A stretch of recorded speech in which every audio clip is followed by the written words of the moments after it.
Hey hey! Aujourd'hui, j'aimerais répondre à la question, est-ce qu'on est obligé de tout faire d'un coup en hypnose? En gros, si on se rend compte qu'il y a plusieurs ancêtres qui sont pas remontés à la lumière, ou que tu as eu beaucoup de traumatismes dans ta vie, est-ce qu'on est obligé de tout faire d'une traite?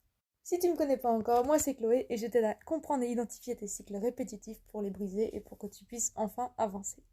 Et je fais ça grâce aux cartes et à l'hypnose. Attention, suspense de malade. Bah non, la réponse c'est non.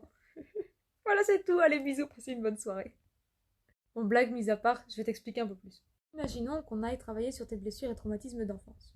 Forcément, dans ces blessures et traumatismes, il y a un spectre entre, tu vois, tes parents qui te crient dessus quand t'es petit et des choses beaucoup plus graves et lourdes à digérer.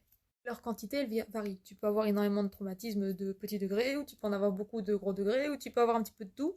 Chacun a son histoire personnelle et chacun a son vécu. Le jour où tu viens pour une séance d'hypnose pour travailler tout ça, tu vas te retrouver dans un couloir avec des portes. Chaque porte amène à une histoire compliquée que tu as vécue. On va demander à ton guide ou à ton âme de choisir la première porte qu'on va ouvrir. Cette porte va s'éclairer, on va ouvrir, elle est libérée, et une fois que c'est libéré, on revient dans le couloir. Ah, si tu as l'énergie, l'envie et le besoin, tu peux dire on attaque la prochaine porte. Mais si tu dis écoute, la porte qu'on vient de faire, ça m'a fatiguée, et je suis vraiment soulagée maintenant qu'on ait fait celle-là, je me sens tellement bien, on peut s'arrêter là pour aujourd'hui, et ben on s'arrête là pour aujourd'hui. On peut demander s'il y a d'autres portes à libérer plus tard ou si c'est bon que le nettoyage il a été fait. C'est ça qui est génial avec l'hypnose, tu peux suivre ton rythme, il n'y a pas de protocole imposé. Pareil, si tu fais de l'hypnose karmique, par exemple, disons que tu as une problématique avec l'argent et que tu souhaites aller libérer toutes les vies dans lesquelles tu as eu un rapport compliqué à l'argent.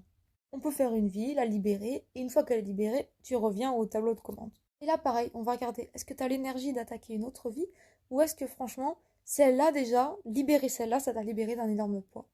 Et elle est là aussi la beauté de l'hypnose. Chaque libération que tu fais apporte déjà un changement énorme sur ta vie. T'es pas obligé de tout libérer d'un coup.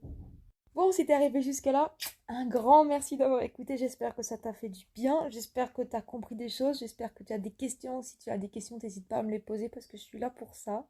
On n'oublie pas le PS habituel que l'hypnose c'est un outil, mais ça remplace pas un suivi psychologique forcément. C'est comme les médecines douces, ça remplace pas la médecine.